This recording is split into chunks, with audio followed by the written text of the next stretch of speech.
Buenos días. Vamos a dar inicio a esta última clase del análisis macrosocial correspondiente a la teoría del materialismo histórico, que tiene como autor principal a Carlos Marx. Carlos Marx es de origen judío, alemán, es del siglo XIX, nacido en 1818 y fallecido en el año 1883. Nace en Alemania y prácticamente recorre gran parte de Europa en su vida. Estuvo en Francia, en Inglaterra y en Alemania. Dedicó gran parte de su vida a sus estudios. Se le considera filósofo, economista, sociólogo, periodista, intelectual y sobre todo militante comunista, luchador social. Sus estudios formales en la universidad fueron en el ámbito del derecho.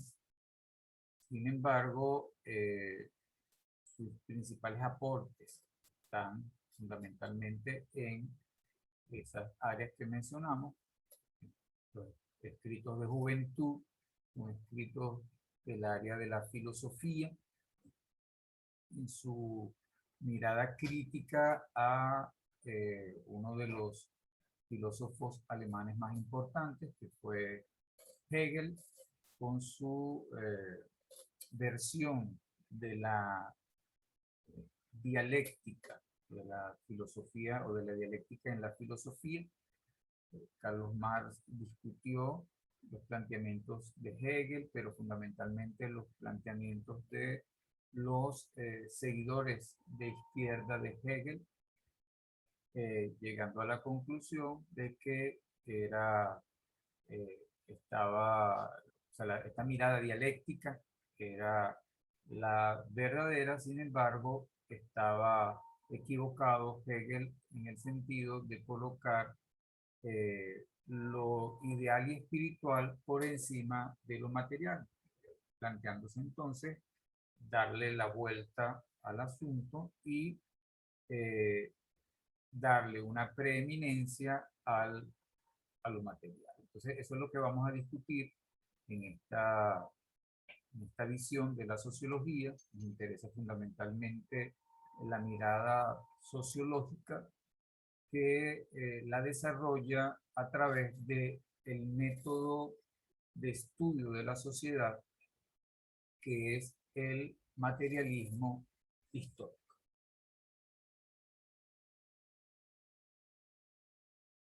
Ya adelantábamos que entre sus principales influencias está la mirada idealista de Hegel desde su dialéctica. Recordemos que la dialéctica tiene su fundamento, o digamos su supuesto fundamental, en que todo en el universo está en constante movimiento y transformación, y ese movimiento y transformación se da a través de la contradicción de elementos internos dentro de cada aspecto de la realidad universal.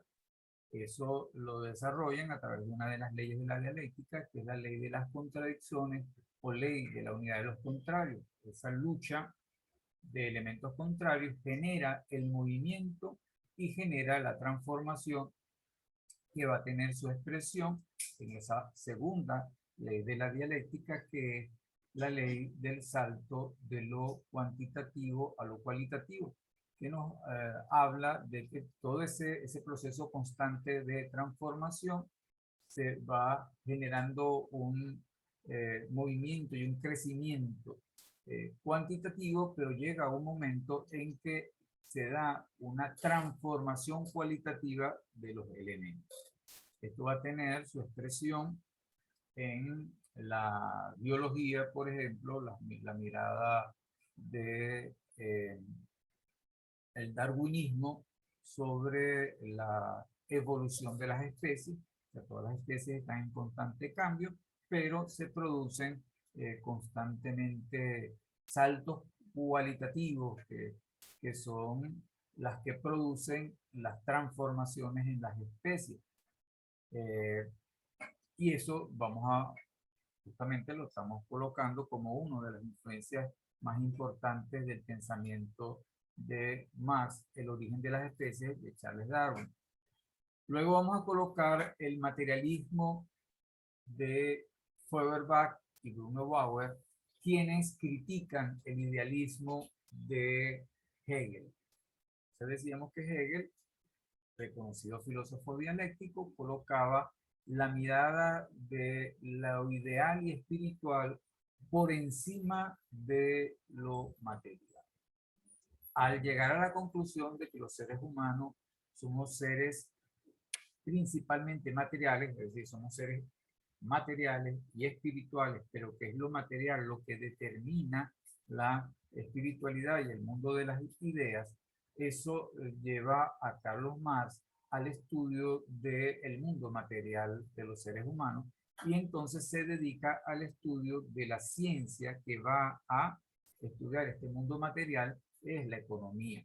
Allí va a conseguir entonces entre las influencias a la economía política inglesa, que tiene entre sus principales exponentes a Adam Smith y a David Ricardo.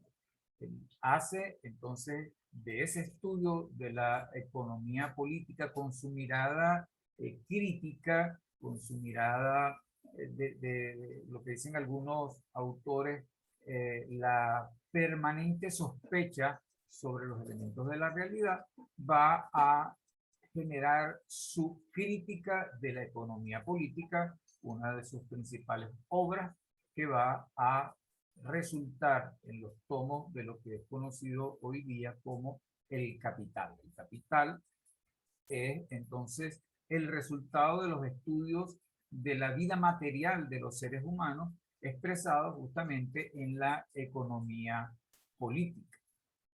Va a tener otra influencia en el ámbito de sus ideas políticas a través de las teorías del socialismo. Va a recoger allí lo que es el pensamiento de Saint-Simon, de Owen, de Fourier, los socialistas franceses, pero también, por supuesto, desde su mirada crítica. Él realiza una crítica al planteamiento socialista, al cual va a calificar de idealista y va a hacer una propuesta junto con su compañero de muchísimo tiempo, Federico Engels, Carlos Marx y Federico Engels, entonces van a escribir parte de su obra en crítica a este pensamiento socialista utópico, de acuerdo a la mirada de Marx y Engels. Califican a Saint-Simon, a Owen, a Fourier, quienes en Francia promovieron experiencias socialistas concretas, pero que desde la perspectiva de Carlos Marx estaban equivocados porque no ponían su acento en el mundo material. Para Marx, como veremos más adelante, ese mundo material va a dar forma a el mundo ideal y espiritual. El otro elemento interesante de este, del método del materialismo histórico, que es lo que nosotros vamos a recoger, son los historiadores ingleses. Para Carlos Marx y Federico Engels, la evolución de la sociedad, y aquí entonces estamos recogiendo la mirada evolucionista de Charles Darwin, va a tener en la historia su expresión. Es decir, la historia es justamente los procesos de desarrollo y de evolución de la sociedad desde sociedades más simples hacia sociedades crecientemente complejas. Y va a ser la sucesión de modos de producción, desde el modo de producción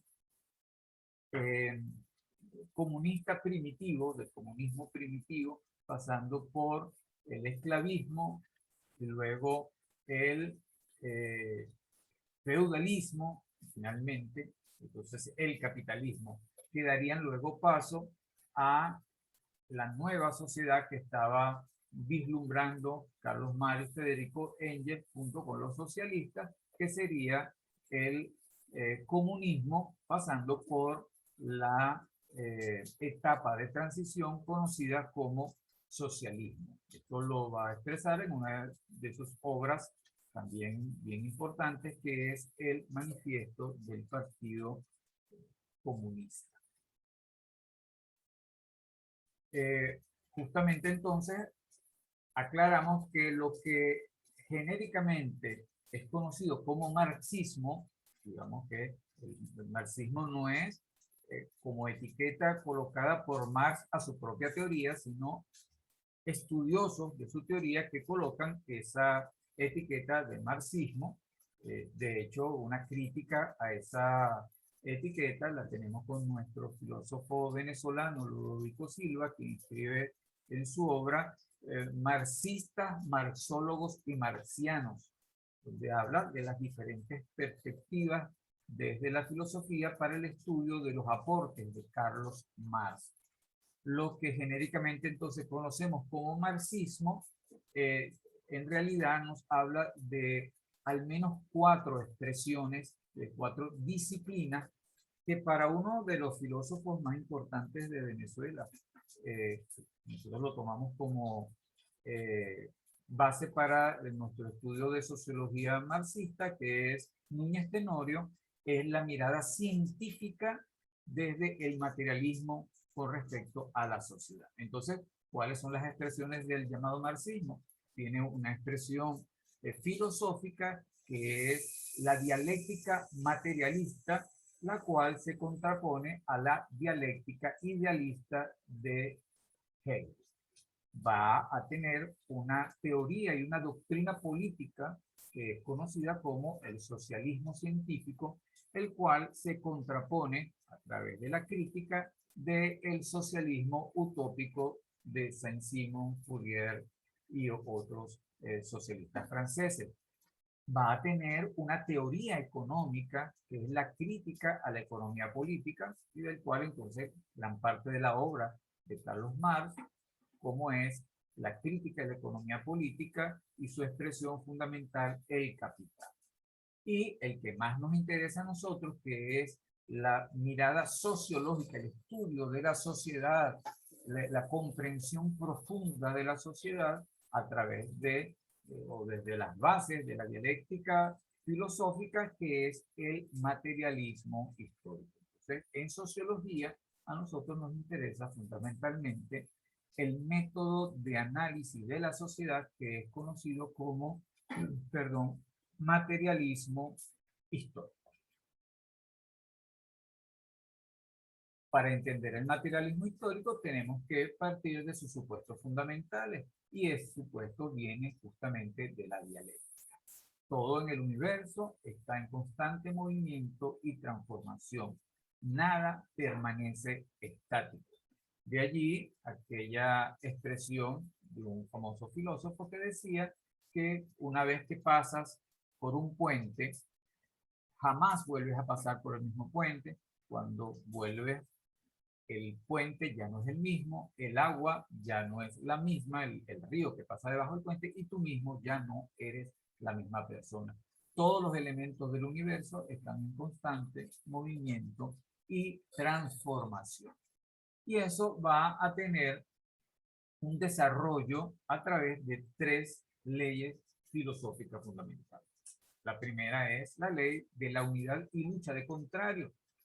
Aquí hemos colocado una expresión de la antigua filosofía oriental, el yin y el yang, justamente que nos expresa de manera gráfica lo que es la unidad de contrarios. Fíjense bien que tenemos un elemento unitario con su propia frontera, donde tenemos el bien y el mal, donde en el bien hay rasgos de mal, en el mal hay rasgos de bien, y el bien y el mal en su lucha permanente y constante conforman una misma unidad. No hay mal sin bien, no hay bien sin mal. Otras expresiones de esta mirada dialéctica estarían en la vida y la muerte. No hay muerte sin vida, no hay vida sin muerte. Lo que hay es constante transformación de los elementos vivos hacia la muerte, y una vez ocurrida la muerte surge nueva vida. Otros elementos que están allí, ya mencionamos el bien y el mal, muerte y vida. En biología tendríamos que pensar en lo femenino y lo masculino como dos expresiones de una misma unidad. No existe masculino sin femenino ni femenino sin masculino. Todo ser vivo tiene a la vez elementos masculinos y femeninos a través de las eh, hormonas, y el predominio de una de las hormonas masculinas hace justamente que se incline hacia lo masculino, o el predominio de las hormonas femeninas hace que se incline hacia lo femenino. Entonces, todo en la naturaleza, todos los fenómenos de la naturaleza, todos los fenómenos incluso cósmicos, pueden ser analizados a través de la unidad y lucha de contrarios, que es lo que causa el movimiento y el cambio permanente, tanto en la naturaleza como en la sociedad y en el pensamiento humano. El segundo de los supuestos importantes de la dialéctica es la ley del salto de lo cuantitativo a lo cualitativo, o como está expresado en el texto, cambios cuantitativos que se traducen en cambios cualitativos. Los aumentos o disminuciones en cantidad de materia van a influir en la transformación de las cosas de algo en algo completamente diferente. La acumulación o disminución de materia progresivamente va a generar cambios cualitativos en los elementos que están en la naturaleza, tanto en el espacio como en la tierra. En el ámbito social, eso nos explica los movimientos históricos de las diferentes sociedades, pero también en el ámbito de la evolución de las especies. Cada una de las seres va evolucionando con cambios cuantitativos y luego saltos cualitativos. En el día de esta época en que estamos, en épocas de pandemia, tenemos el ejemplo ya clásico del virus del COVID-19, que ha venido incrementando su número. Ahí sería, digamos, los cambios cuantitativos, y esos cambios cuantitativos se han traducido en algunos casos en transformaciones cualitativas, de las cuales han surgido una serie de cepas, una serie de nuevas subdivisiones de la misma especie. Allí entonces se va dando una expresión concreta en la naturaleza de lo que es la ley de los cambios cuantitativos en cualitativos. La otra ley de la dialéctica resaltante es la ley de la negación de la negación. En un primer momento hay un movimiento dialéctico de afirmación, hay una tesis que se contrapone a una antítesis, que sería la negación de la tesis inicial. Y esa contradicción de tesis y antítesis, la negación de ese primer momento, va a surgir un tercer momento que vendría siendo la síntesis de la nueva expresión en la realidad del elemento que estemos nosotros analizando. Y esto se da en cada una de las expresiones que hemos dicho, tanto en la naturaleza, en el cosmos, como en los procesos sociales.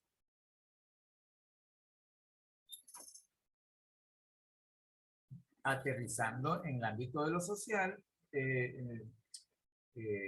nuestro libro base, que es Introducción a la Sociología Marxista o del Materialismo Histórico, de J.R. Núñez Tenorio, comienza por identificar los pares categoriales fundamentales como expresión de la ley de las contradicciones en el mundo o en el universo humano. Entonces tenemos la primera de las contradicciones, que es la contradicción entre el mundo material y el mundo espiritual o ideal. No existe, como decimos, elementos materiales que no estén acompañados de elementos espirituales o ideales y viceversa. No existe idea y espíritu sin materia. Se ha acusado mucho a Carlos Marx de negar la existencia del espíritu, cosa que su propia visión dialéctica demuestra lo contrario. Los seres humanos, para Carlos Marx, son seres espirituales, pero esa espiritualidad, esos ideales que tienen los seres humanos van a estar profundamente determinados por su modo de vida, como a continuación vamos a ir explicando. Los otros dos pares categoriales que hemos venido en nuestro análisis de la materia sociología, en esta introducción a la sociología, de la sociología general, ya no los hemos conseguido, es la contradicción entre lo social y lo individual y la contradicción entre lo objetivo y lo subjetivo. Hemos visto, por ejemplo, que la sociología de Max Weber se va a ir hacia el predominio de lo individual, donde lo social no existe, sino a través de la acumulación de los individuos. Y nos vamos a conseguir con el planteamiento del materialismo histórico, donde lo social es predominante sobre lo individual. No niega la existencia del individuo, sino que dice que el individuo está sometido a las fuerzas sociales, cosa en la cual va a coincidir otro de los teóricos que ya hemos estudiado, que es el caso de George Herbert Mead, con su teoría del conductismo social, donde él plantea como supuesto fundamental que es la sociedad la que produce al individuo social, es la sociedad la que es previa al individuo y va a construir a ese individuo a través de los procesos de socialización. O sea, aquí ya estamos viendo que en sociología nos vamos a conseguir con teorías que se van a inclinar hacia el predominio de lo individual y otras que se van a inclinar hacia el predominio de lo social. Desde la perspectiva del materialismo histórico, la realidad es una confluencia, es una conjunción de lo social y lo individual, con predominio de lo social. Finalmente, la contradicción entre el mundo objetivo y subjetivo también nos conseguimos en sociología con la sociología weberiana, recogida luego, como hemos visto en la mirada de Talcott Parsons, es lo subjetivo para Weber y también para Parsons el elemento fundamental para el análisis sociológico, mientras que otras corrientes como el positivismo y como el propio materialismo histórico, así como el planteamiento de George Herbert Mead, van a hacer su acento en la objetividad. La realidad, desde la perspectiva del materialismo histórico, tiene componentes objetivos y subjetivos. Son una conjunción de la lucha contradictoria entre lo objetivo y lo subjetivo. Entonces, estos serían los tres pares categoriales fundamentales en el desarrollo de la teoría sociológica, que desde la mirada del filósofo Núñez Tenorio van a conformar parte de los supuestos fundamentales del desarrollo científico de la sociología, que para él no es más que el materialismo histórico. El otro elemento clave para entender el materialismo histórico va a estar en el modo como los elementos constitutivos de la realidad se relacionan unos con otros. Va a identificar Núñez Tenorio en su introducción a la sociología al menos tres tipos de factores. Ahora bien, esto no es invención de Núñez Tenorio. Núñez Tenorio lo que hace es identificar en el método aplicado por Carlos Marx y que es expresado en su prólogo a la contribución a la crítica de la economía política, en la cual él va a explicar de manera clara lo que es el método a través del cual él analiza la sociedad. A partir de allí, Núñez Tenorio identifica las tesis fundamentales del materialismo histórico y el modo como los factores constitutivos de la realidad o los fenómenos de la realidad se relacionan entre sí. Al final de cuentas, el análisis sociológico de la realidad no es un análisis de elementos individuales, sino más bien del mundo de las relaciones que se dan entre los factores constitutivos de la realidad en general y de la realidad social en particular. Es así como entonces identifica tres tipos de relaciones. Un primer tipo de relación que es la relación de condicionamiento. Entonces, de factores condicionantes, aquellos que van a, partiendo de esta mirada dialéctica, de que todo en la realidad, todo en el universo influye sobre todo. Hay una interdependencia de las partes. Nada en la realidad está aislado de lo demás. Cualquier movimiento, cualquier modificación de un elemento de la realidad necesariamente va a afectar a otros elementos de la realidad. Fíjense que esto va a tener sus desarrollos posteriores en las llamadas teorías de la complejidad. Las teorías de la complejidad y las teorías del caos tienen elementos de esta visión de la filosofía hegeliana, donde todos los elementos del universo son percibidos como interrelacionados e interactuantes. Ahora bien, esa relación entre los factores y fenómenos implica fuerzas a través de las cuales cada uno de los factores incide en los otros factores. Hay mayores fuerzas o menores fuerzas, mayores incidencias y menores incidencias, mayores modificaciones y menores modificaciones. De tal manera que nos vamos a conseguir con los factores condicionantes como aquellos que condicionan a los demás, mas no tienen la fuerza suficiente como para modificarlos de manera definitiva. Como dice aquí el texto, entonces, todo influye en todo. Hay condiciones tanto internas como externas que modifican, limitan, constriñen la ocurrencia de fenómenos naturales y fenómenos sociales. Existen procesos físicos, químicos, climáticos, geográficos, que van a condicionar de alguna manera que ocurran los procesos llamados sociales. Para el materialismo histórico, estos factores y relaciones condicionantes van a ser considerados causas de segundo orden de los fenómenos que nosotros vayamos a analizar.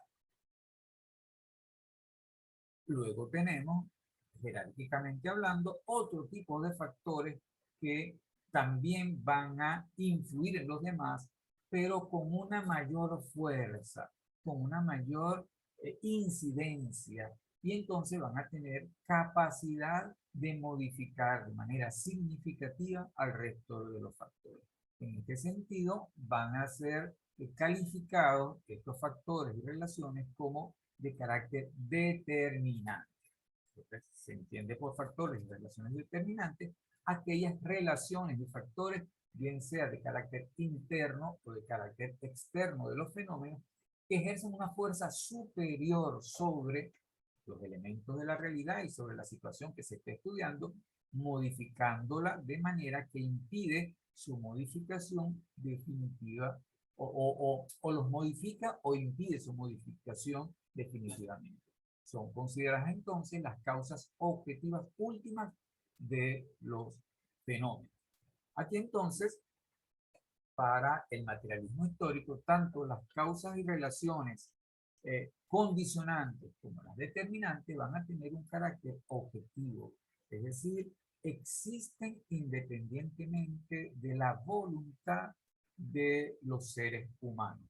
Es decir, cuando los seres humanos nacen y realizan sus relaciones en este mundo, van a conseguirse con elementos ya previamente existentes y que van a ir condicionando y modificando y, en última instancia, determinando lo que es el curso de la vida de las personas y el curso de la vida de la sociedad. Tienen carácter objetivo. Generalmente, entonces, allí en la propuesta del materialismo histórico va a ocupar este puesto de elementos de carácter objetivo determinantes, las que tienen que ver con el mundo de la economía, porque es el que está relacionado con la satisfacción de las necesidades fundamentales de los seres humanos.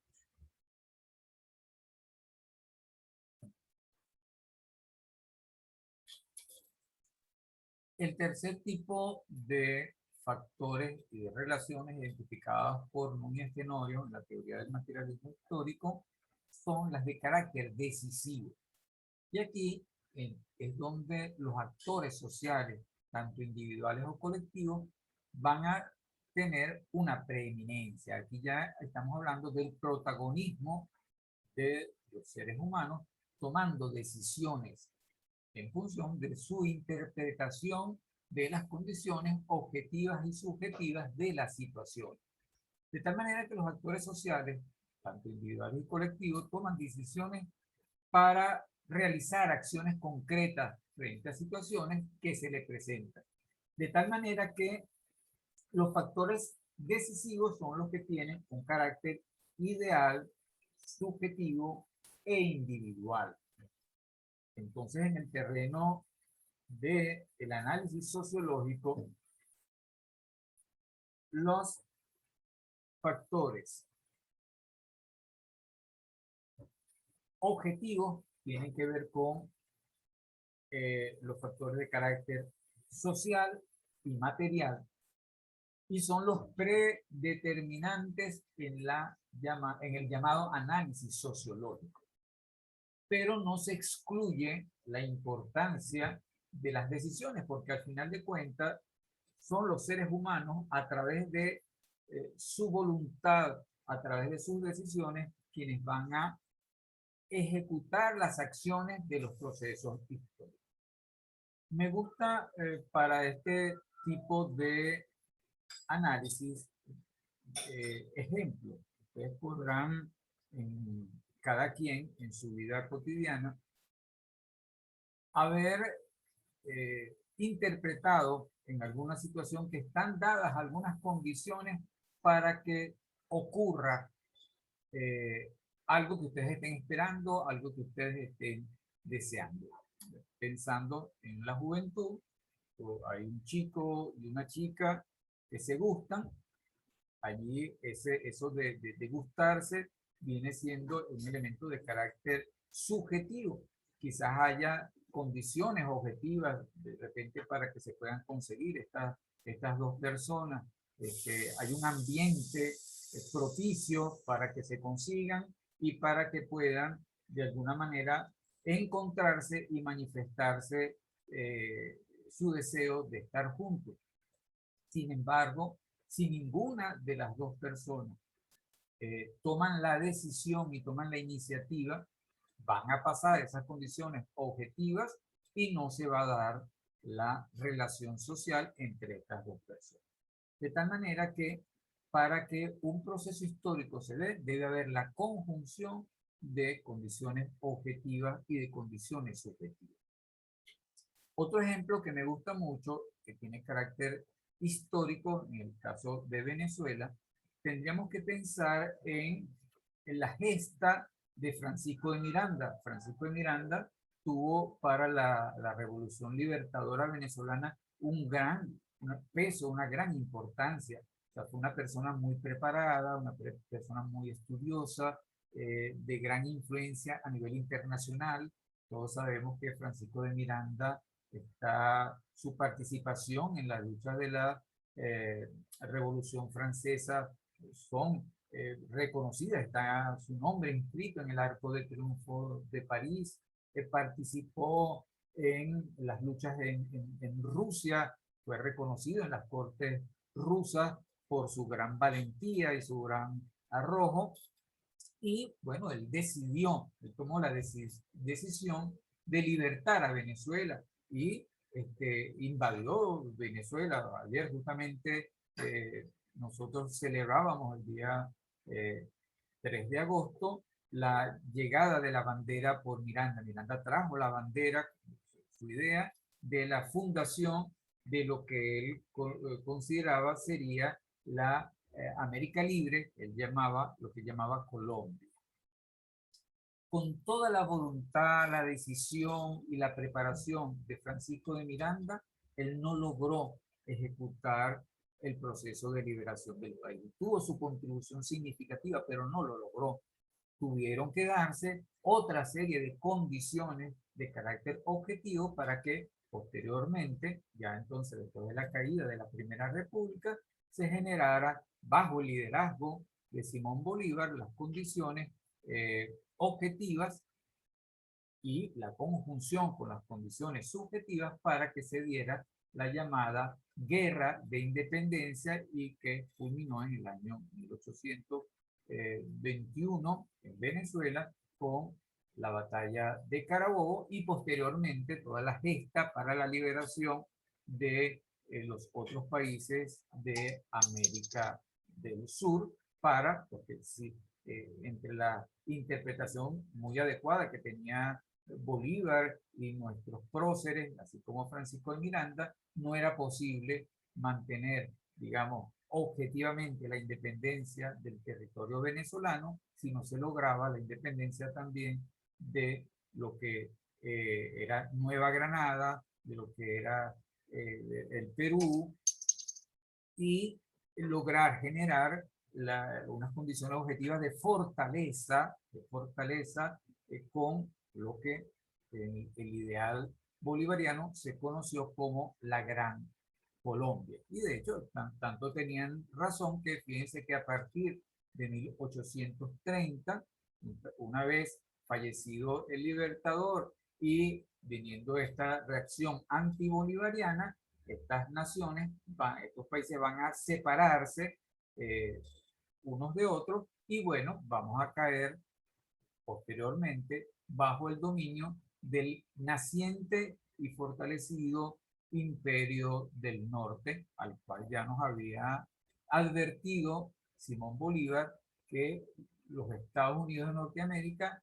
estaban predeterminados por la providencia a plagar la América de miserias en nombre de la libertad. O sea, ya tenía esa mirada, esa es la gran contradicción en América del ideal de Bolívar con respecto al ideal monroísta, que tiene aquella idea fuerza de América para los americanos, pero que los americanos son ellos y el resto del continente entonces es para ellos.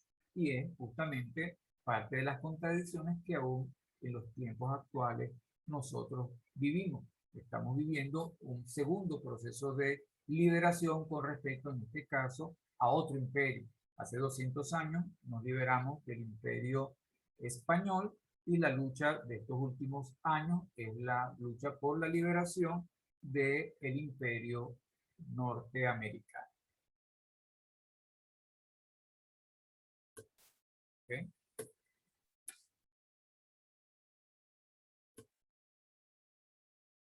Siguiendo con la comprensión de las teorías del materialismo histórico, vemos que, de acuerdo a la interpretación dada por Núñez Tenorio, a partir justamente del prólogo a la crítica de la economía política escrita por Carlos Marx, allí consigue e identifica las tres tesis fundamentales del materialismo histórico. La primera de esas tesis, él identifica lo que es la relación entre el ser social y la conciencia social. Entonces, esta primera tesis es el ser social determina la conciencia social. Ya nosotros desarrollamos la relación de determinación de tal manera que de lo que se trata es que hay una mutua influencia entre la conciencia y el ser. Es decir, hay un condicionamiento mutuo entre el ser social y la conciencia social, pero en última instancia va a ser el ser social el que va a tener la fuerza suficiente para determinar la conciencia. Para la comprensión de esta tesis, necesariamente tenemos que definir cada uno de los elementos de la tesis. El primer elemento es el ser social. ¿Qué es el ser social de acuerdo a el planteamiento del materialismo histórico interpretado por Núñez Tenorio? Es la existencia material y objetiva del ser humano. El ser humano existe independientemente de su voluntad. Ningún ser humano decidió nacer de unos padres, decidió nacer en un espacio. Simplemente los seres humanos, como el resto de los seres vivos que habitan el planeta, son una realidad material y una realidad objetiva porque existen independientemente o existimos independientemente de nuestra voluntad y de la idea que tengamos de nuestra propia existencia. Incluso desde el punto de vista de gran parte de los naturalistas, gran parte de los seres vivos, las plantas, los animales inferiores, no tienen conciencia de su propia existencia. Y van a ser los seres humanos los que, teniendo conciencia de su propia existencia, van a tener la capacidad de reflexionar y de transformar la realidad. Entonces los seres humanos, como el resto de los elementos de la naturaleza, están sujetos a la satisfacción de necesidades de orden material.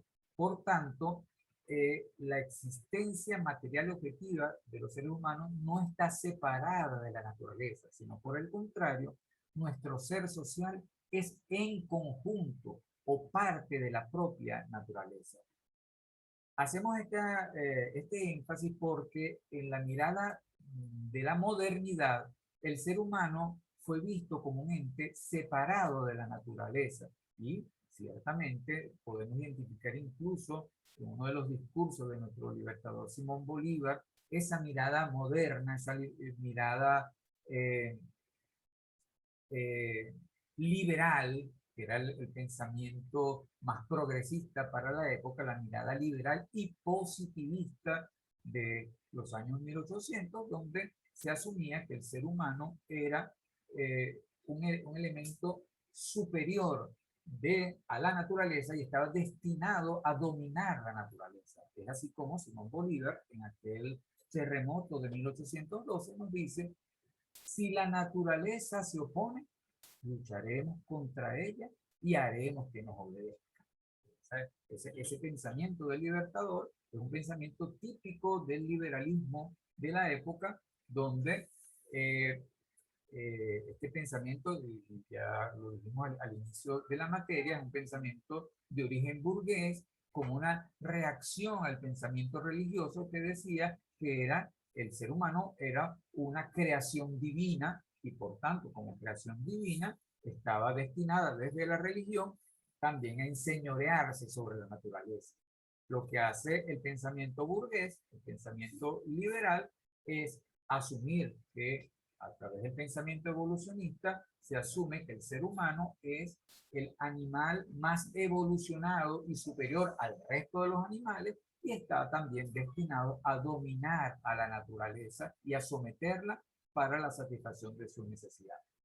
Hoy día, en estos tiempos ya del siglo XXI, ese pensamiento liberal ha sido desplazado por una conciencia mayor de que el ser humano forma parte de la naturaleza y que ese pensamiento liberal se ha expresado en el desarrollo del capitalismo tal cual lo conocemos, ha venido más bien destruyendo al resto de la naturaleza, poniendo en peligro incluso la propia existencia del ser humano y está, por supuesto, poniendo en peligro la propia existencia de el mundo tal cual nosotros lo conocemos.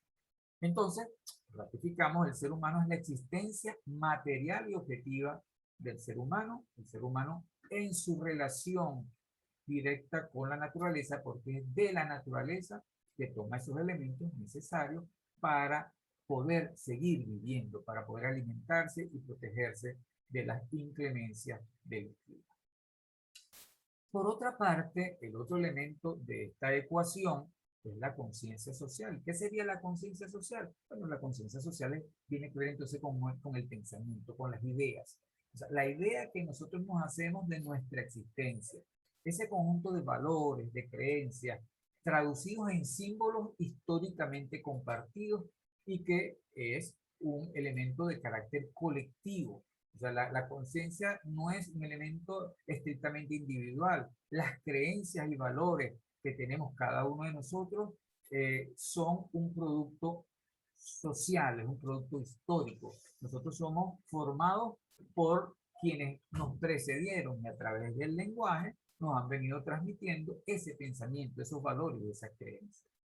De tal manera que la conciencia social es los valores y creencias predominantes en un momento histórico determinado, como vamos a seguir explicando a continuación. Que nos plantea entonces esta tesis del materialismo, nos dice que el ser social y la conciencia social son expresiones del ser social del mundo material y la conciencia social expresión del mundo espiritual o ideal. Ambos tienen existencia, se condicionan mutuamente, forman parte de una relación dialéctica de fuerzas uno respecto a la otra, pero en última instancia es el ser social el que va a determinar a la conciencia social. Esta es entonces la expresión de la mirada materialista. Luego tenemos una segunda tesis que nos habla de la relación entre las fuerzas productivas y las relaciones sociales de producción. Mientras que las fuerzas productivas y las relaciones sociales de producción, entonces son elementos de carácter objetivo que están en el ámbito del ser social, en esa relación del ser humano con la naturaleza. En cada etapa del desarrollo de la sociedad vista como una evolución, cada etapa la vamos a conocer como modo de producción. El modo de producción es cada etapa de desarrollo de la sociedad. Entonces, las fuerzas productivas y las relaciones sociales de producción en cada una de esas etapas van a tener una correspondencia. Así como dijimos, el bien y el mal, la vida y la muerte, las fuerzas productivas y las relaciones sociales de producción son dos expresiones de una misma realidad, como una unidad dialéctica en cada etapa de desarrollo histórico de la sociedad. ¿Qué son entonces? Tenemos que desarrollarlo a través de qué son las fuerzas productivas. Para ello tenemos que partir de que para satisfacer sus necesidades los seres humanos tienen que transformar la naturaleza. Y para transformar la naturaleza ejercen una fuerza sobre ella, transformándola en bienes y servicios que satisfacen esas necesidades. El proceso a través del cual los seres humanos intervienen sobre la naturaleza, modificándola, es conocido como proceso de trabajo, o también conocido como proceso de producción. Entonces, entendemos por proceso de producción o proceso de trabajo la actividad humana sobre la naturaleza para crear y obtener bienes, es decir, en términos de la economía, valores de uso, los cuales implican necesariamente aspectos de carácter técnico y aspectos de carácter social. En cada etapa de desarrollo de la humanidad, el hombre tuvo que hacerlo, tuvo que intervenir sobre la naturaleza. Lo que varió fue el modo como lo hacía. Pensemos en las etapas primitivas, en las cuales el ser humano vivía de la caza, la pesca y la recolección. Es decir, tenían la capacidad, había desarrollado la capacidad de unos instrumentos simples para recolectar lo que allí existía, bien sea a través de la toma de frutos que estaban en las plantas, o bien sea a través de pescar, digamos, tener los peces de los ríos y el mar, o de cazar, digamos, piezas, otros seres vivos que eran de pequeña o gran escala, que pudieran ser muertos a través de instrumentos, bien sea, pensemos en la edad de piedra. ¿Qué instrumentos se utilizaban? Piedras pulidas, piedras picadas, piedras afiladas con las cuales se hacían lanzas, con las cuales se hacían mazos y podían entonces matar animales, recolectar animales y con ello alimentarse. Posteriormente, la invención del fuego, con la invención, con los desarrollos técnicos de la invención de la agricultura, entonces el ser humano comienza a modificar la naturaleza, comienza a sembrar para cosechar, y eso va generando procesos de transformación de la naturaleza, y esos elementos que son tomados de la naturaleza también a su vez son transformados, con lo que posteriormente van a ser primero procesos técnicos simples y luego procesos técnicos cada vez más complejos, como los que ocurren en el paso de la Edad Media a la Edad Moderna con la llamada Revolución Industrial. En todo caso, en todas las etapas de la existencia del ser humano han habido procesos de producción y procesos de trabajo. En esos procesos de producción van a existir fuerzas de producción o, como está conceptualmente definida, fuerzas productivas. Allí vamos a conseguir en primera instancia la fuerza que le imprime el hombre a la transformación de la naturaleza. Esa fuerza que le imprime el hombre a la transformación para la utilización de las herramientas y los instrumentos es lo que conocemos como trabajo. El trabajo, recordemos que el trabajo es un concepto incluso de la física, y se trata justamente de la aplicación de fuerza, de energía para la transformación de la materia. En el caso del trabajo humano, entonces, la aplicación de fuerza humana utilizando herramientas e instrumentos en la modificación de elementos de la naturaleza en bienes y servicios, o como dice claramente el concepto, valores de uso para satisfacción de las necesidades. Los otros elementos que intervienen son los medios de trabajo, ya lo hemos mencionado, instrumentos bien sea dispositivos, máquinas, herramientas, el espacio físico mismo, van a constituirse entonces medios en los cuales se produce o se dan las condiciones para el proceso de producción. Hoy día hablaríamos de la fábrica, de los galpones, de los espacios físicos en los cuales se dan los procesos de producción y transformación de bienes y servicios, pero también las herramientas, las máquinas, participan en ese proceso productivo. Y también el suelo.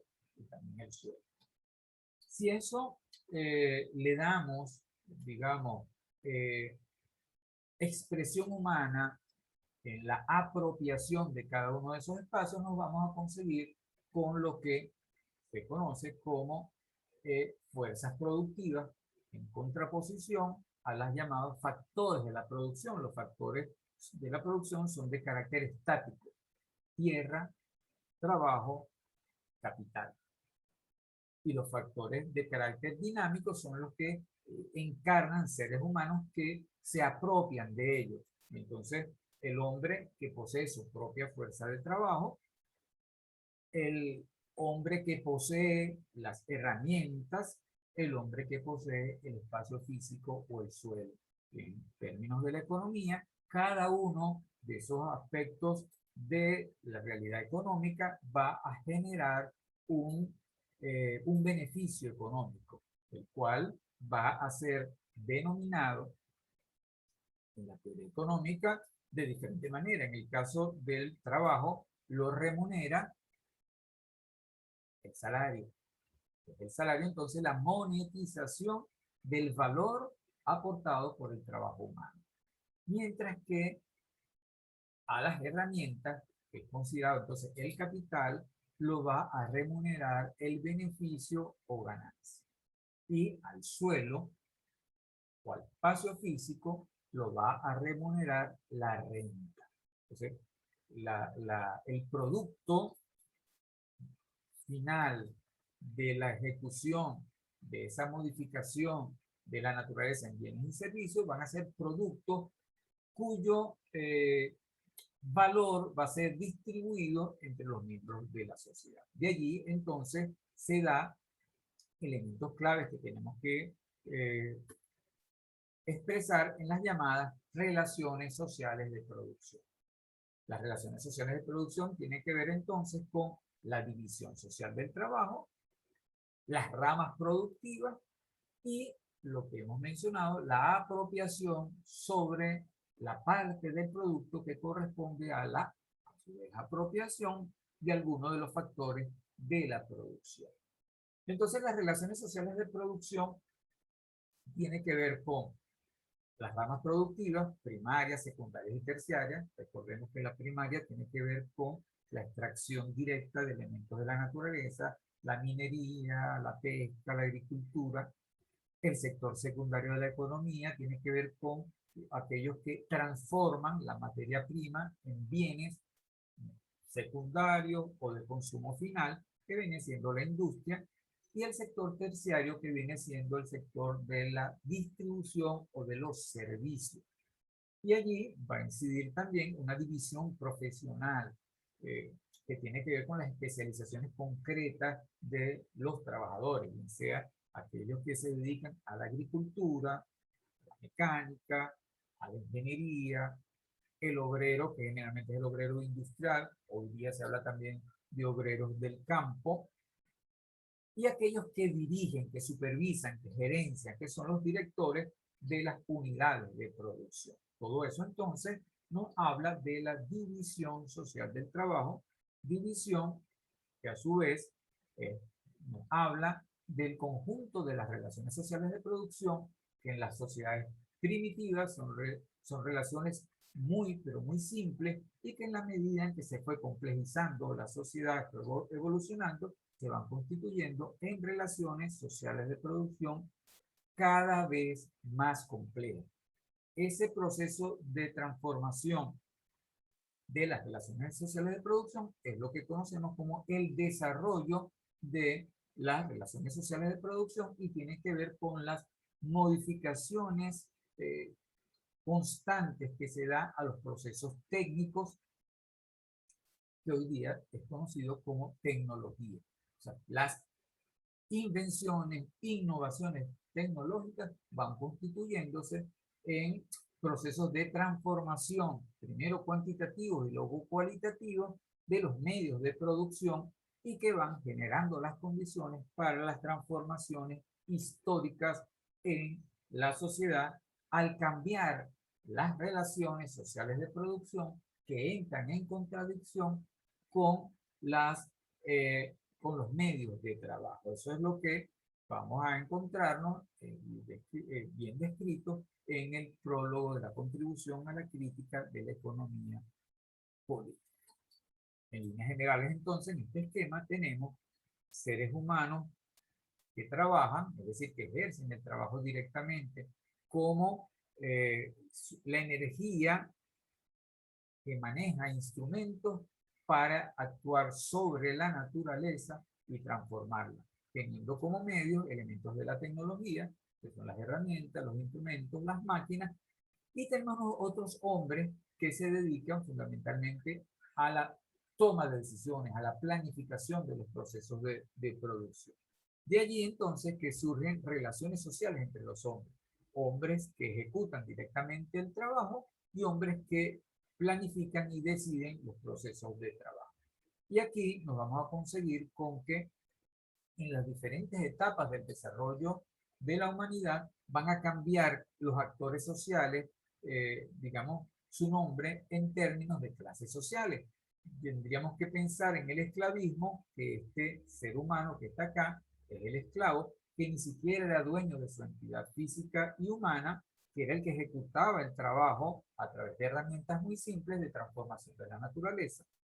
Y estos señores que están acá vendrían siendo los amos y dueños de los esclavos. Posteriormente, en el feudalismo, nos vamos a conseguir con que estos señores van a constituir la servidumbre, los siervos de la gleba, los trabajadores libres, pero que a su vez tenían que trabajarle a otros seres humanos que eran dueños de la naturaleza, porque los siervos no eran dueños de la tierra, sino que los dueños de la tierra eran los llamados la nobleza, los grandes propietarios, los señores feudales, los dueños, los grandes terratenientes. Entonces, estos señores eran los que decidían qué producir, cómo producir, cuánto producir, y lo que lo ejecutaban eran como mano de obra, pero que a su vez tenían la propiedad de los instrumentos de trabajo, era la servidumbre. Aquí hay entonces las relaciones que es conocida como el contrato feudal, donde estos señores le tenían que entregar a estos otros señores parte de la producción como pago por el derecho a cultivar y a trabajar esa parte de la naturaleza para satisfacer sus necesidades. Posteriormente en el capitalismo, este hombre va a ser el obrero, el proletario, el que solamente es dueño de su fuerza de trabajo. Los medios de trabajo van a ser apropiados por esta clase social que es denominada la burguesía y que convive con los terratenientes, y en la medida en que se va desarrollando el capitalismo, generalmente los terratenientes y los burgueses se van uniendo y van progresivamente las labores de agricultura van transformándose en acciones capitalistas, y hay grandes empresas de producción, incluso transnacionales, de producción agrícola, ¿no? Entonces, estos señores que están acá vendrían siendo los sectores dominantes de la sociedad, la burguesía en sus diferentes expresiones, y estos serían los trabajadores, que son los que ejecutan la fuerza de trabajo, la fuerza necesaria para transformar la naturaleza. Entre ellos hay relaciones sociales que en el materialismo histórico son denominadas relaciones sociales de explotación. Igualmente ustedes entenderán en su profundización de eh, el estudio, digamos, científico, materialista, de lo que es la economía del capitalismo, donde hay categorías como la plusvalía, que viene siendo el excedente con el cual se quedan los dueños de los medios de producción con respecto a lo que aporta la fuerza de trabajo de los trabajadores para producir los bienes necesarios para el subsistir y para mantener al resto de la sociedad. El conjunto entonces de las relaciones sociales de producción y de las fuerzas productivas constituye en cada etapa de desarrollo de la humanidad en el modo de producción. El modo de producción no es más que la forma como se organiza la actividad económica en un territorio y en un momento histórico determinado. Ya hemos venido hablando de la sucesión de modos de producción como sucesión de etapas de desarrollo histórico de la humanidad: el modo de producción primitivo, el modo de producción esclavista, el modo de producción eh, feudal, el modo de producción capitalista y posteriormente el modo de producción socialista y comunista. Allí entonces, esto lo hemos venido hablando, cada uno de ellos tiene sus propias características, cada uno de ellos va a tener entonces unos actores sociales determinantes, un modo en que se van relacionando estos actores sociales y va generando las relaciones sociales y van constituyendo el ser social de cada una de esas épocas, y a ese ser social de cada una de esas épocas va a corresponder una conciencia social determinada, un modo de pensar, un modo de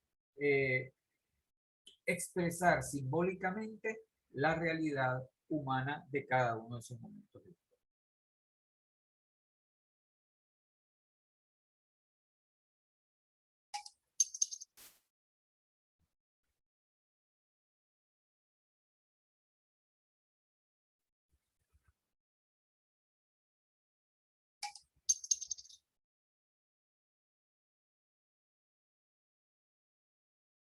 La tercera y última de las tesis, en otro nivel de abstracción, nos habla de la relación dialéctica o correspondencia histórica entre la base económica de la sociedad o infraestructura y la superestructura ideológica, política y jurídica.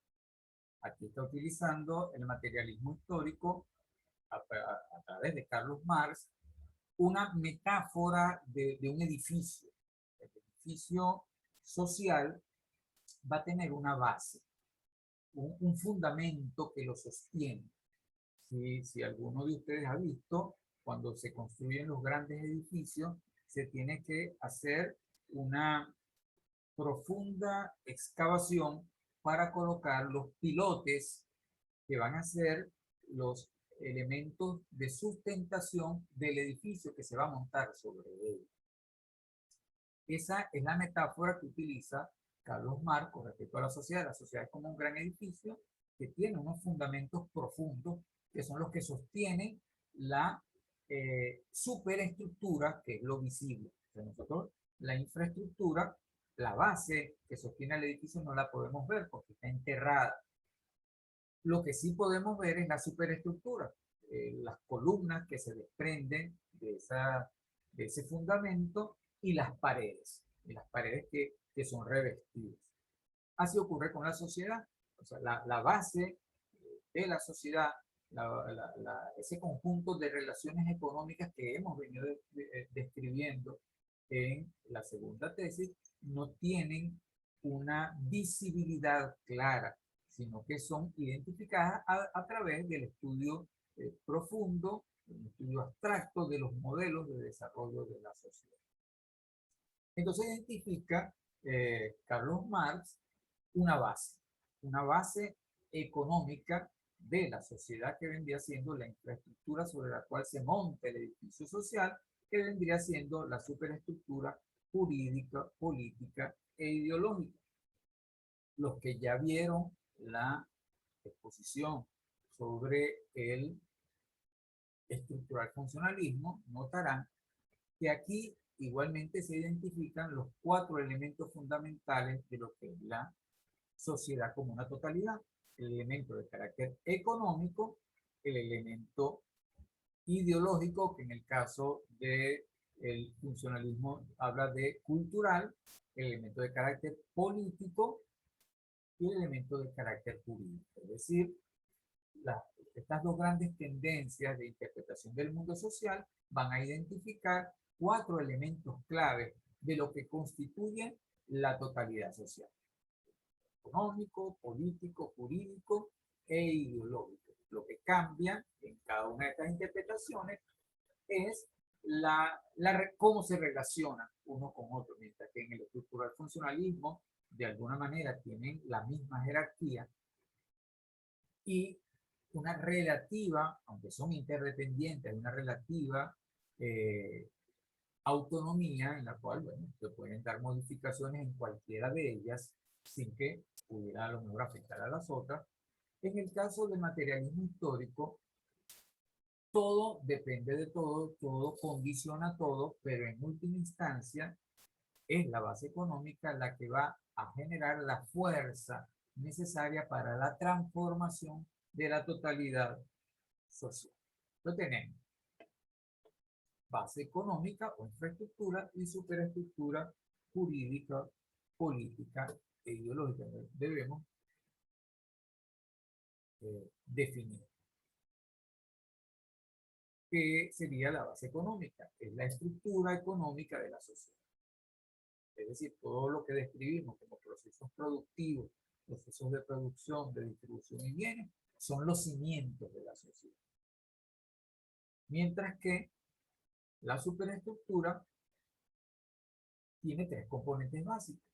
Uno que vendría siendo la ideología, que está constituido por el conjunto de las ideas, las concepciones políticas, religiosas, morales, artísticas, filosóficas, científicas, desarrolladas por Louis Althusser. Althusser nos plantea que este mundo de la ideología tiene 4 componentes: las ideas, las representaciones sociales, las actitudes y los comportamientos.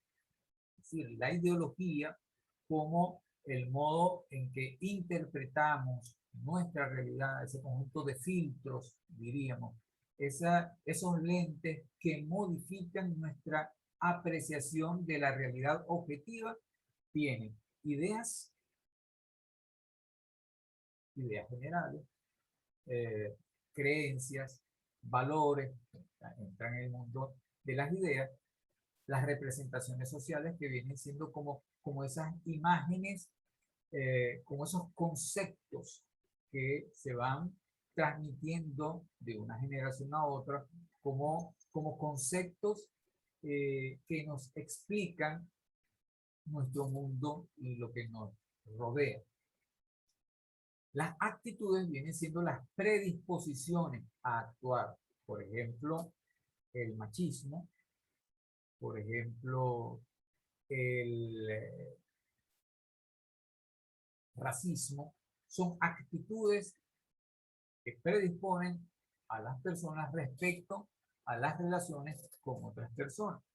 Y los comportamientos mismos. Los comportamientos, cada comportamiento corresponde a acciones que realizamos en correspondencia a la idea que tenemos del mundo, a las representaciones sociales que simbólicamente nos han sido transmitidas, a las actitudes que desarrollamos y a los comportamientos concretos.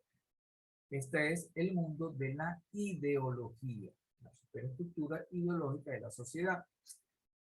En el mundo primitivo, entonces habría unas ideas, unas creencias, unos valores que se transformaron en el mundo antiguo durante el esclavismo. Por ejemplo, en el esclavismo, el esclavo asumía que su condición era natural y que el esclavo se debía al amo y que debía su vida a su dueño, y que la esclavitud era perpetua. La esclavitud no había otro modo de vivir sino de ser esclavo, y el amo consideraba también que era una condición natural ser el dueño de otros seres a los cuales o bien los consideraba no humanos, los consideraba al mismo nivel que las bestias, o bien que por naturaleza él tenía el derecho a poseerlos e incluso a disponer de su entidad física, de su vida y de su muerte.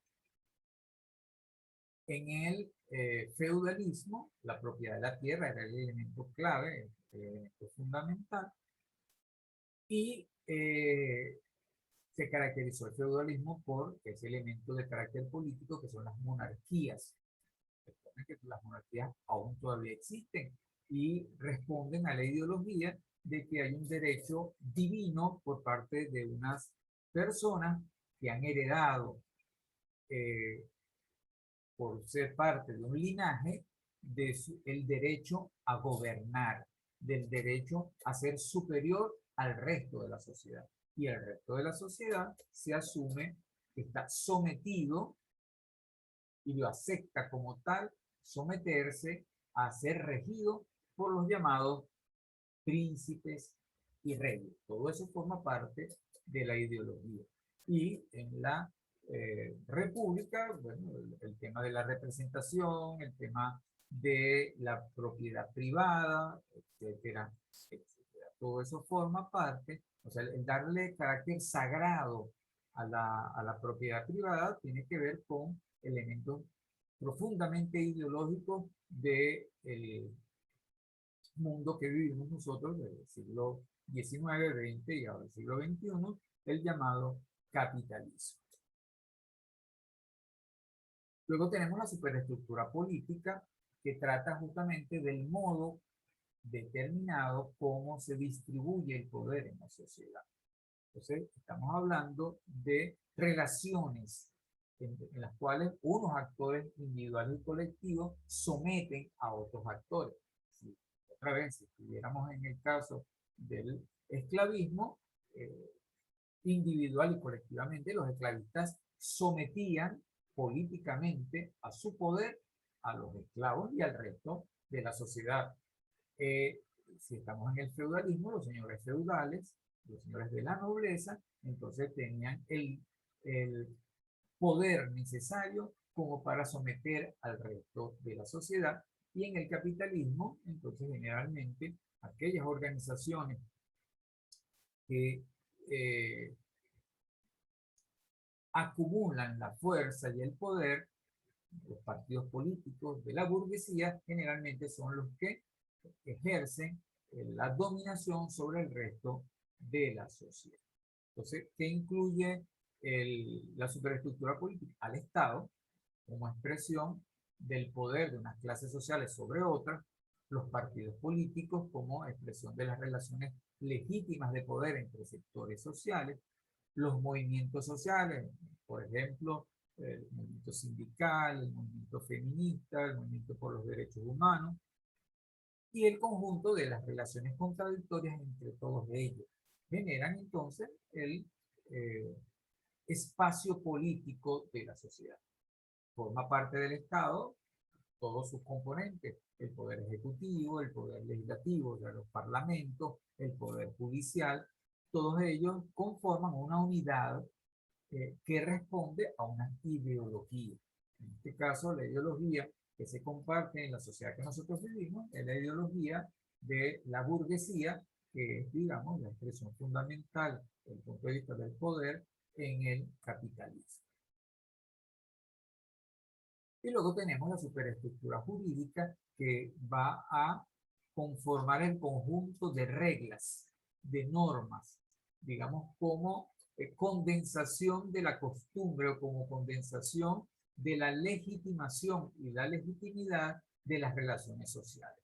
En este caso, en el esclavismo, por ejemplo, es legítimo y es legal que unos seres humanos posean a otros seres humanos. O sea, los seres humanos esclavos estaban sometidos a la propiedad de los amos. En el feudalismo, la distribución de las tierras está sometida por una legalidad propia de ese momento histórico.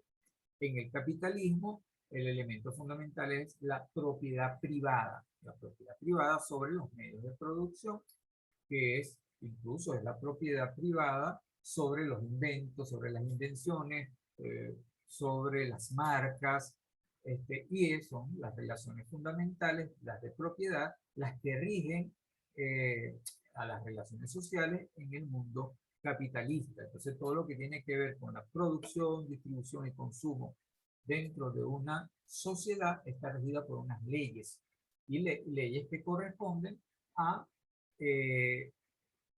el poder de una clase social o de un conjunto de clases sociales sobre el resto de la sociedad.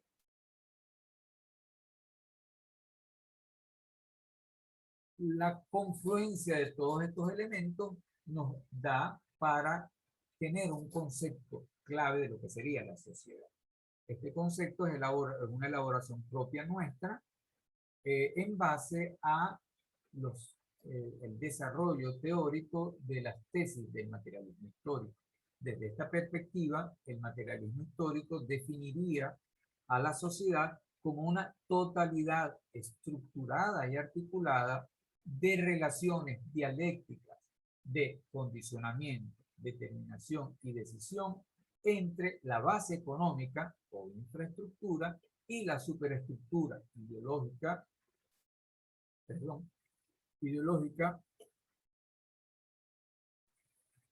política y jurídica, que están mutuamente condicionadas, pero que tienen la determinación de la primera, es decir, de la base, sobre la segunda, que es la superestructura, en la cual el modo de producción determina históricamente la vida social mediante la correspondencia obligatoria entre las fuerzas productivas y las relaciones de producción, constituyentes estas del ser social, el que a su vez y en última instancia va a determinar la conciencia social, la cual constituya los fenómenos socioespirituales. Es decir, la sociedad la podemos explicar a través de la confluencia de las diferentes tesis que utilizó o que generó Carlos Marx para explicar el proceso de desarrollo de este fenómeno, digamos, que tiene un carácter histórico y que se expresa en cada uno de los modos de producción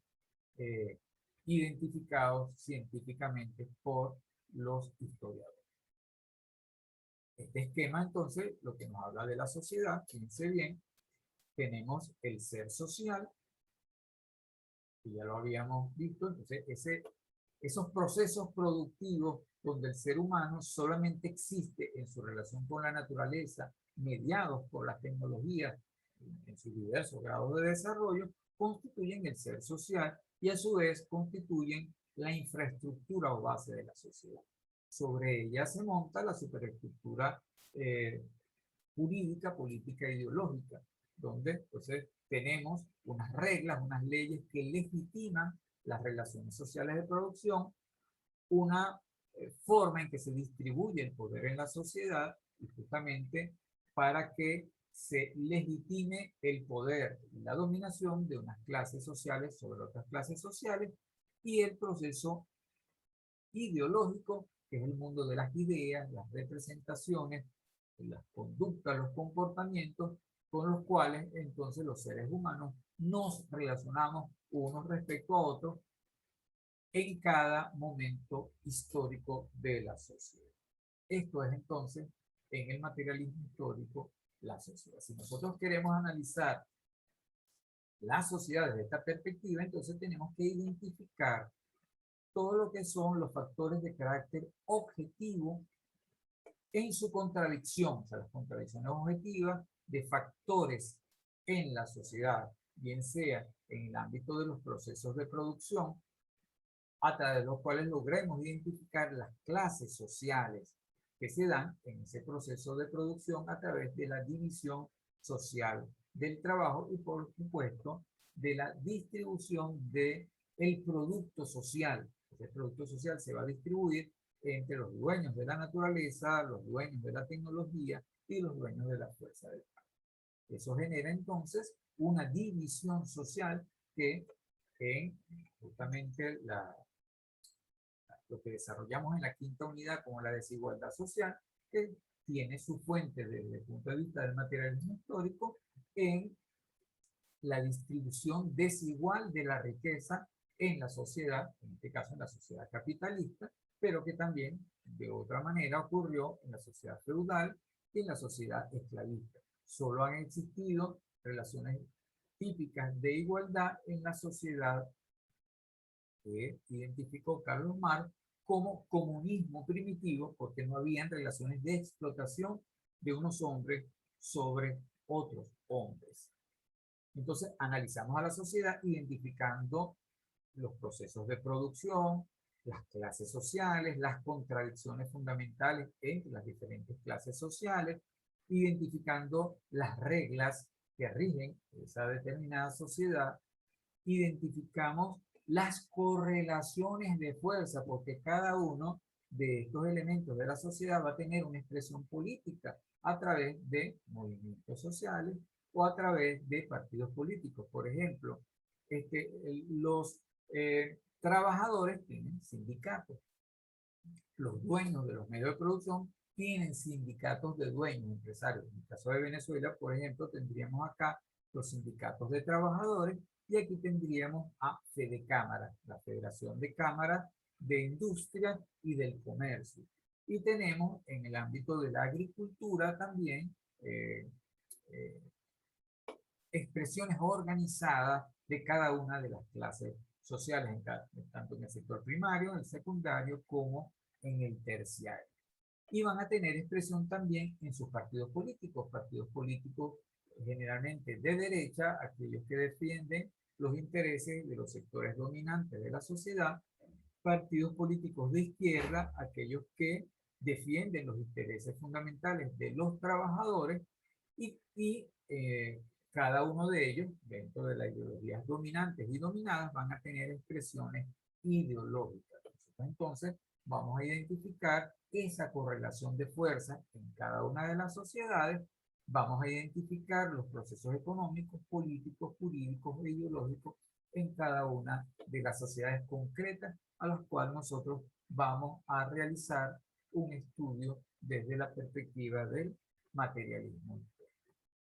¿Sí? Con esto tenemos los elementos y las herramientas fundamentales para el análisis macrosocial desde la perspectiva del materialismo histórico.